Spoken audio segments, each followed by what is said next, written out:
છે ને લગ્નની સિઝન આવી રહી છે ને તો આપણે છે ને મસ્ત મજાનું કંઈક બનાવીએ છીએ.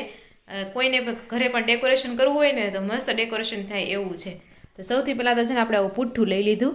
એની ઉપર છે ને ચોકની મદદથી જાડો ચોક લઈ લેવાનો. તમારે જે રસમ હોય, ધારો કે તમારે હલ્દીની રસમ છે તો હલ્દી લખી નાખવાનું, જે આવી રીતના ચોકથી લખી નાખવાનું, એટલે ડબલ અક્ષર થઈ ગયા. મહેંદીની રસમ હોય તો મહેંદી લખી નાખવાનું, લખીને પછી એને આપણે કરી દેવાનું છે કટિંગ, એટલે આવું થઈ જાય. ઊંચું કરીને આ બધું બતાવો તો મને.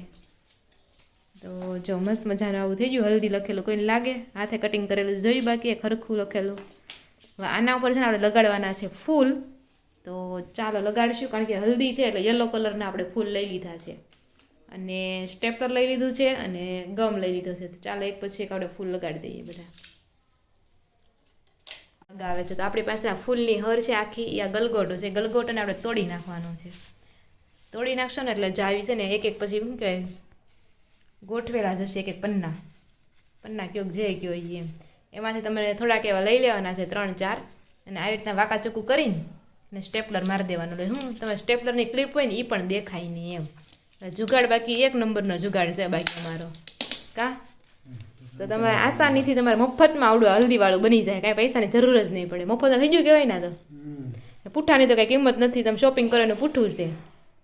આમાંથી બધું 5 ગલગોટા જોઈએ મારા ખ્યાલથી, તો પૂરું થઈ જાય. 2 ગલગોટામાં હતો થઈ ગયો. હા, 2 ગલગોટાનો હતો થઈ ગયો. એટલે તમે ઘરે છે ને એકદમ સારું ને મસ્ત ડેકોરેશન કરી શકો, તમને જેવું ગમે એવું. ચાલો થાય ને પછી તમને બતાવું કેવું બન્યું એમ. છે ને હલ્દીવાળું છે ને બની ગયું છે, તમે જોઈ શકો છો. કેવું લાગ્યું કોમેન્ટ કરી દેજો. મસ્ત એકદમ સોલિડ બની ગયું છે. તો તમે પણ છે ને વેડિંગ સિઝનમાં આવું કંઈ ટ્રાય કરી શકો છો, અને ફટાફટ બની જાય છે. અને મટીરિયલ એ કાંઈ જો આ 5 ગલગોટા જોઈએ, એના ઉપર પુઠ્ઠું જોશે, અને એક સ્ટેપલર જોશે, બસ ધેટ્સ ઇટ. અને તમારું હલ્દી રેડી છે. હા, 1 કલાક તો કાંઈ ન કહેવાય ને એમ. એ તો પહેલી વાર બનાવતા એટલે વાર લાગે, નકર વારેય ન લાગે. તો ચાલો કોમેન્ટ કરી દેજો કેવું લાગ્યું તમને અહીં.